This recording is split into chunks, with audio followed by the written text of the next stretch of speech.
everyone, and thank you so much for your attention today as I spend some time nerding out about martial arts and hip-hop.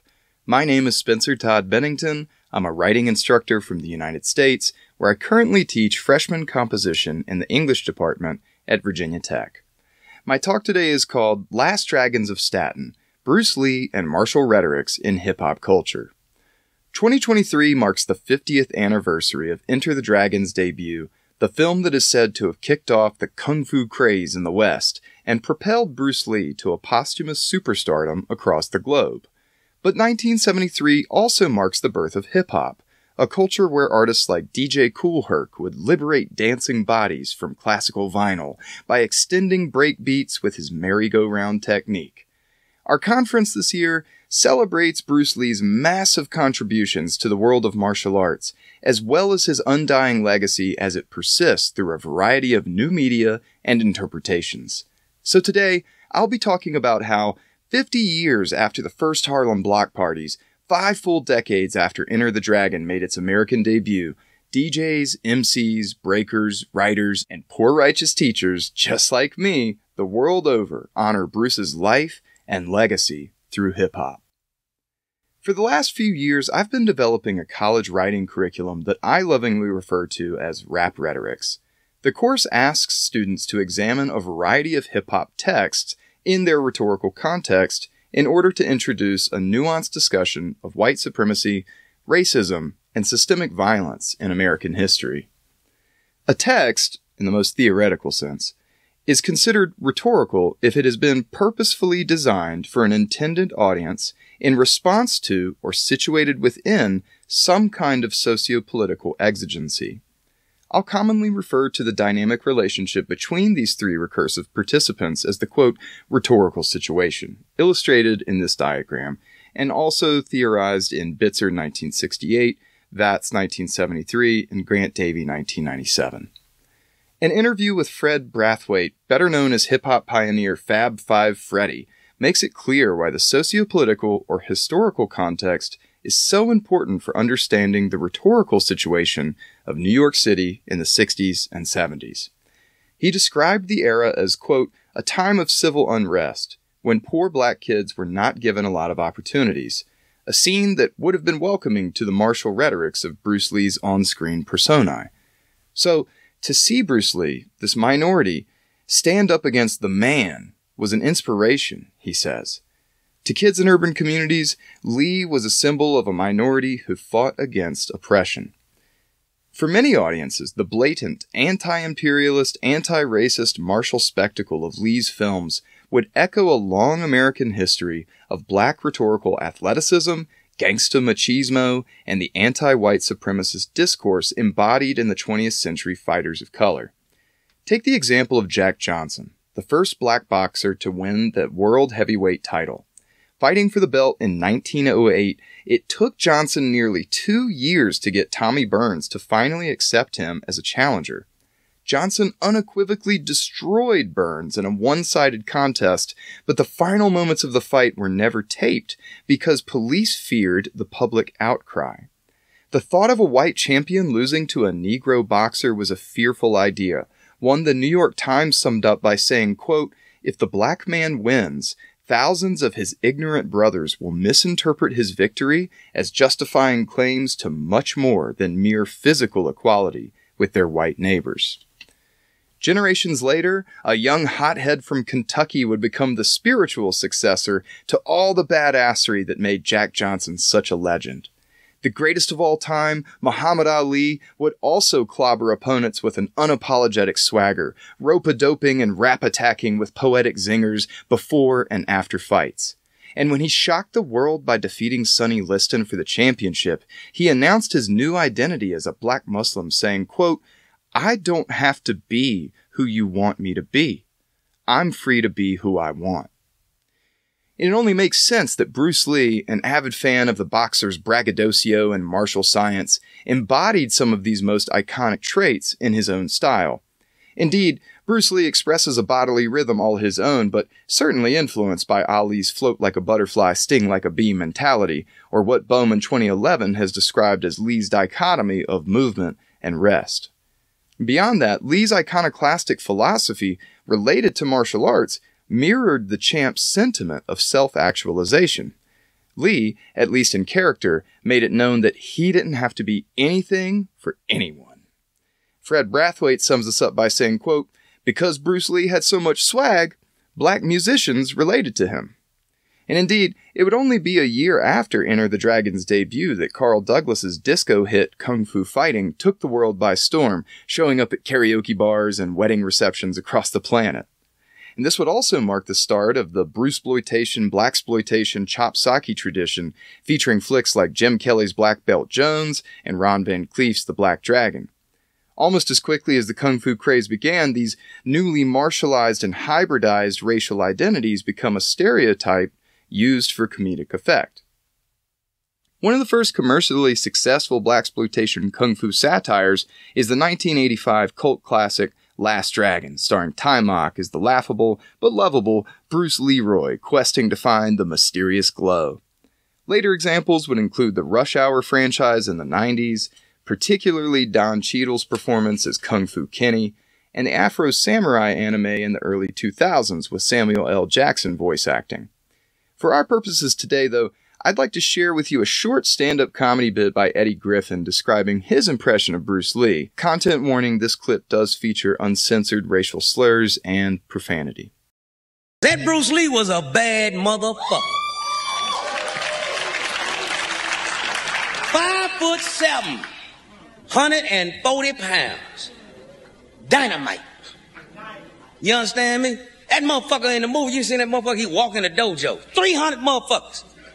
Bruce walk in. And you know, I love that nigga walk.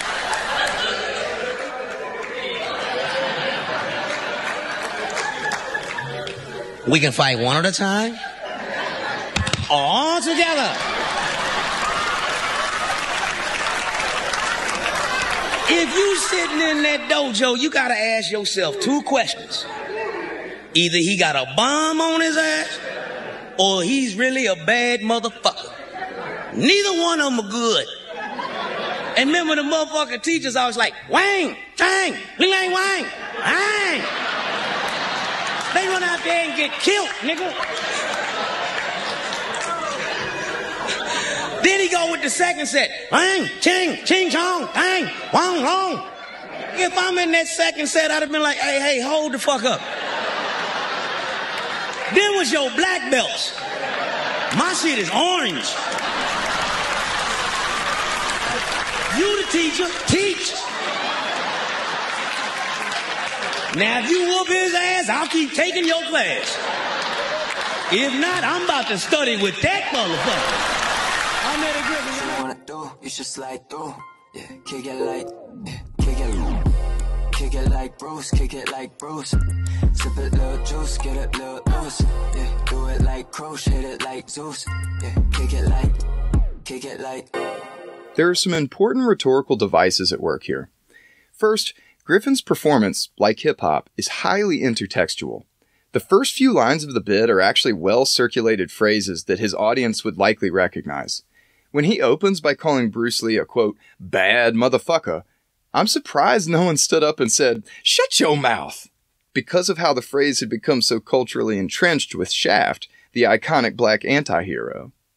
The next few lines where he says, quote, 5'7", 140 pounds, dynamite, is actually paraphrased from the opening lines of the documentary Bruce Lee, A Warrior's Journey.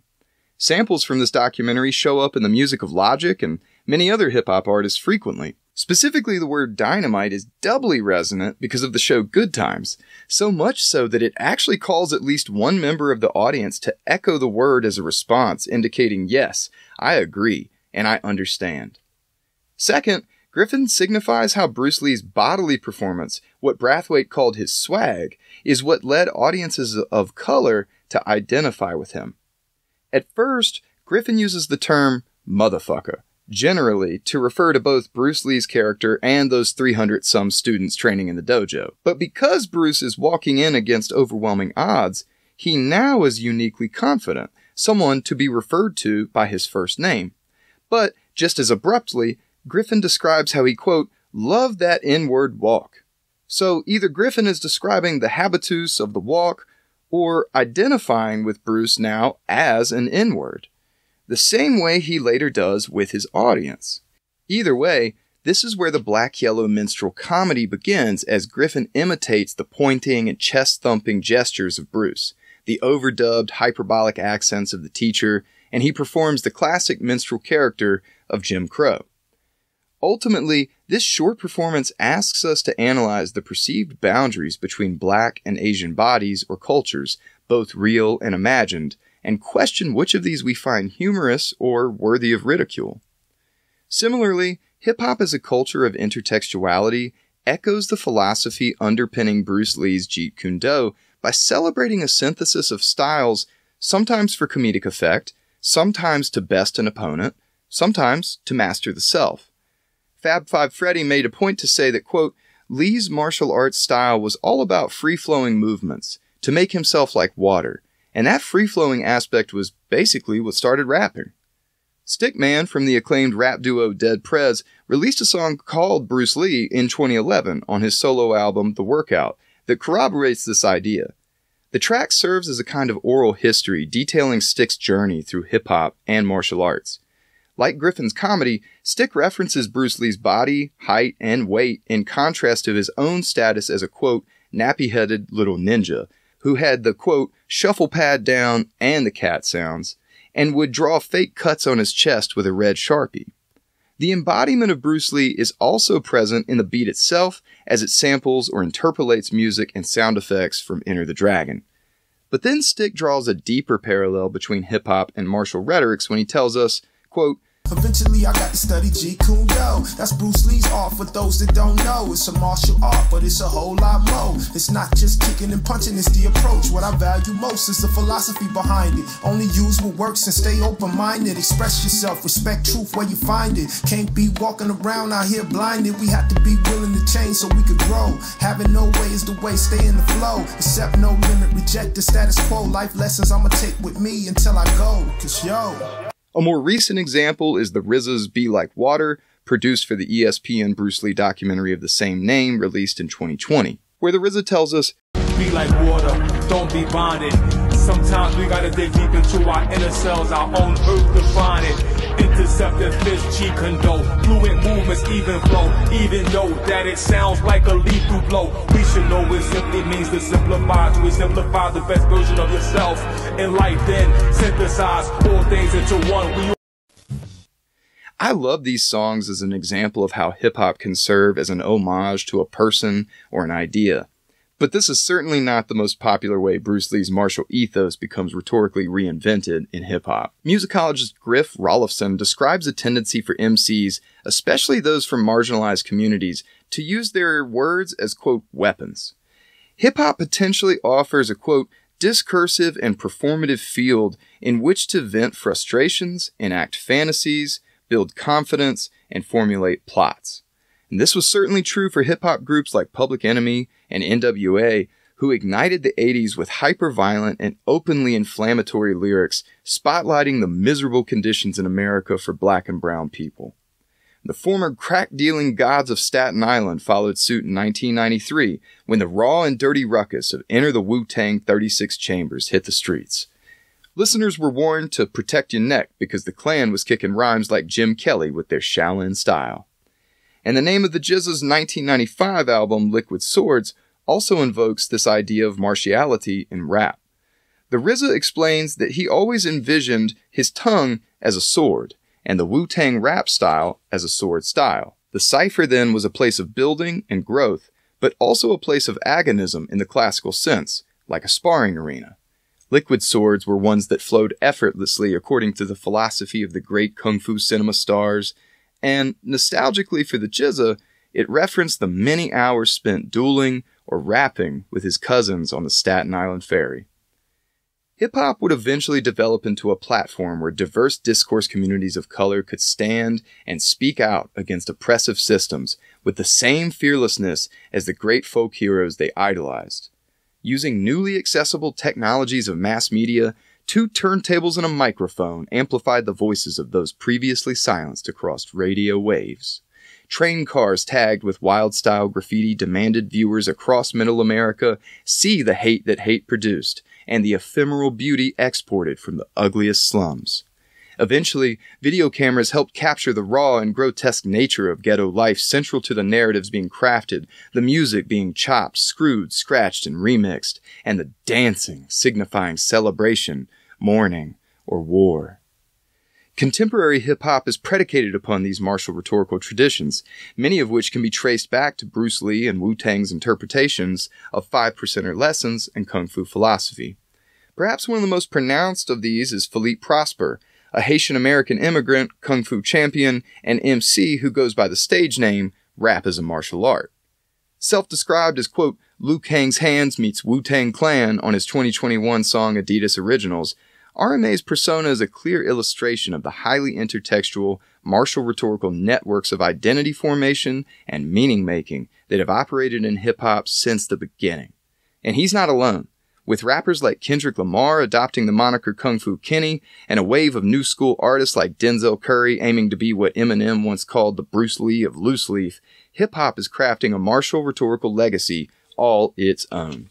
Before I conclude, I wanted to offer just a few more brief examples of the way in which Bruce Lee's ethos and martial rhetorical legacy is preserved and iterated in hip-hop. I've created a Spotify playlist that I've linked in the description with a longer list of these songs that you can enjoy at your own leisure if you're curious, but spoiler alert, they are not all bangers. But just briefly, here's a few noteworthy ones that I wanted to shout out. The track Heavy by J-Lib, Madlib, J Dilla, the infamous J Dilla, 2003, it samples a sound effect that it's officially credited as belonging to Game of Death 2, which is kind of silly. There's no original Bruce Lee audio in that film, so this was of course all sourced originally from Enter the Dragon. Be Water My Friend by Melody Sheep operates as a maximal example of how auto-tuned Bruce Lee samples can be used to create music. I love this track. Comparatively, the sample from Way of the Dragon and Freddie Gibbs's Flat Tummy Tea is such an obscure one that it's nearly hidden. Yet, upon discovering that the sound effect is Bruce signaling his friend to stand down and that he would fight for him, defend him, the verse that comes after is highly complimentary. Crackers coming to Africa, rappers rapper, they rubbish me. America was the name of their fucking company. Alcohol, right? Alcohol, right? Shangy, if we don't take it, we don't deserve it back. They 6,000 years to ran up, the kings of the earth is back. Supreme mathematics, I'm on the right course. Took the sword and knocked white Jesus off of that white horse.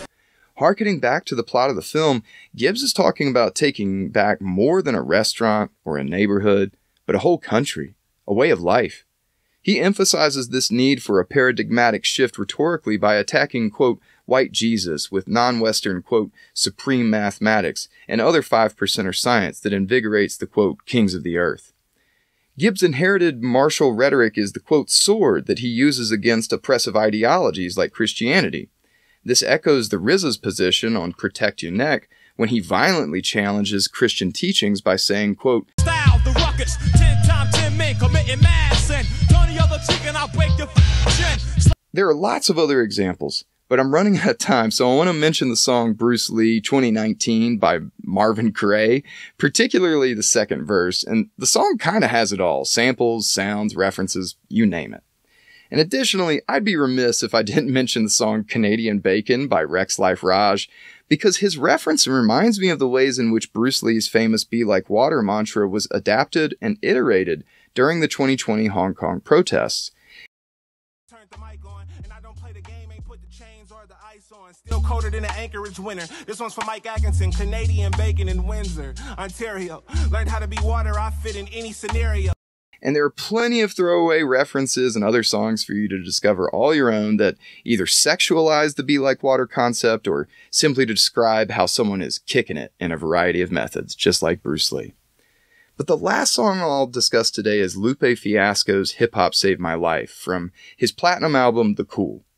This track has been officially anthologized in the Smithsonian Collection of Hip Hop and Rap as one of about 100 songs that encapsulates the diverse histories within the culture over the past 50 years. Champ 2 weeks in a row. XD boy with a B-boy flow. Glow like Leroy. You should see boy go. Got a daddy serving life and a brother on the road. Best homie in the grave. The song describes a Cinderella story for a, quote, XD boy with a B-boy flow who, quote, glow like Leroy. You should see boy go. Hip Hop Saved My Life describes how far the culture has come by depicting rap music as an avenue for achieving the American dream, a way of transforming concentrated effort into commercial success and financial freedom. Lupe Fiasco describes his own childhood self as a, quote, nappy-head karate kid, the child of a martial arts instructor who frequently played music from the Rocky films in his dojo. He likened his own personal motivation of, quote, chasing the glow, like Bruce Leroy, to the way that children today might idolize and imitate characters like Black Panther. I do this scholarship and I teach the courses I do precisely for that reason. Because personally, I wasn't initially drawn to study martial arts by Bruce Lee himself, but rather his descendants. Before I ever saw Enter the Dragon, I did a flying sidekick as Liu Kang on my brother's Super Nintendo.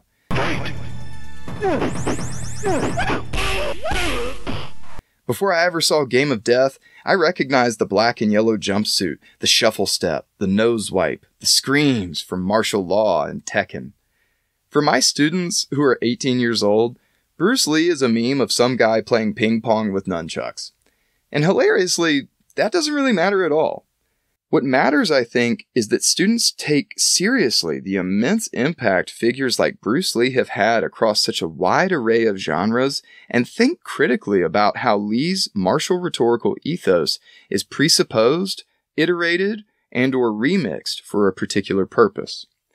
In other words, if I can help students think more critically about important figures like Malcolm X, Assata Shakur, and Bruce Lee by teaching them to rhetorically analyze hip-hop, then pump up the volume, pump up the jams.